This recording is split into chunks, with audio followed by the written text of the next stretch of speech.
اعوذ باللہ من الشیطان الرجیم بسم اللہ الرحمن الرحیم وآمنوا بما أنزلت مصدقا لما معكم ولا تكونوا أول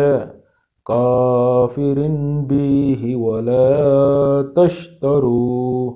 بآياتي ثمنا قليلا وإياي فاتقون۔ اور جو کلام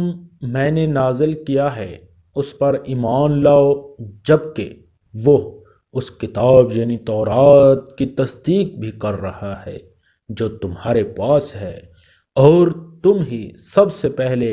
اس کے منکر نہ بن جاؤ، اور میری آیتوں کو معمولی سی قیمت لے کر نہ بیچو، اور کسی اور کی بجائے صرف میرا خوف دل میں رکھو۔ تفسیر: بنی اسرائیل کو یاد دلایا جا رہا ہے کہ قرآن کریم وہی دعوت لے کر آیا ہے جو تورات اور انجیل کی دعوت تھی، اور جن آسمانی کتابوں پر وہ ایمان رکھتے ہیں۔ قرآن کریم انہیں جھٹلانے کی بجائے دو طرح سے ان کی تصدیق کرتا ہے۔ ایک اس لحاظ سے کہ وہ یہ تسلیم کرتا ہے کہ یہ کتابیں اللہ کی ہیں کہ یہ اور بات ہے کہ بعد کے لوگوں نے ان میں کافی رد و بدل کر ڈالا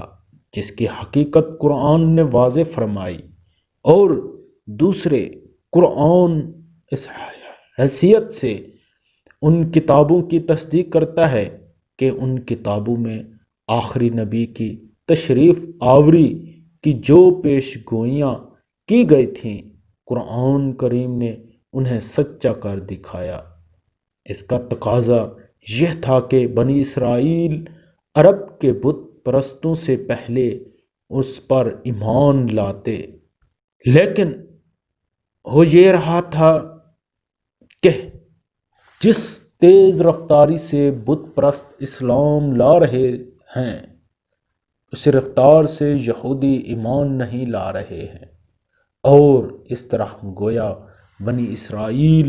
قرآن کی تکذیب کرنے میں پیش ہیں۔ اس لیے کہا گیا کہ تم ہی سب سے پہلے اس کے منکر نہ بن جاؤ۔ بعض یہودیوں کا طریقہ یہ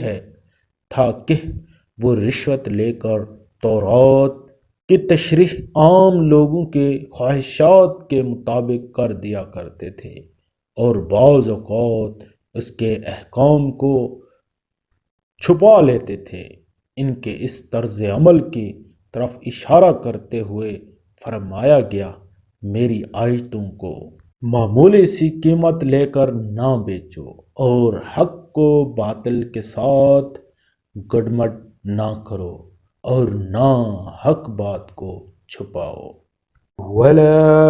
تَلْبِسُوا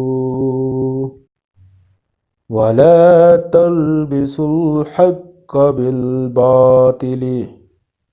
وَتَكْتُمُوا الْحَقَّ وَأَنْتُمْ تَعْلَمُونَ۔ اور حق کو باطل کے ساتھ گڑبڑ نہ کرو، اور نہ حق بات کو چھپاؤ، جبکہ اصل حقیقت تم اچھی طرح جانتے ہو۔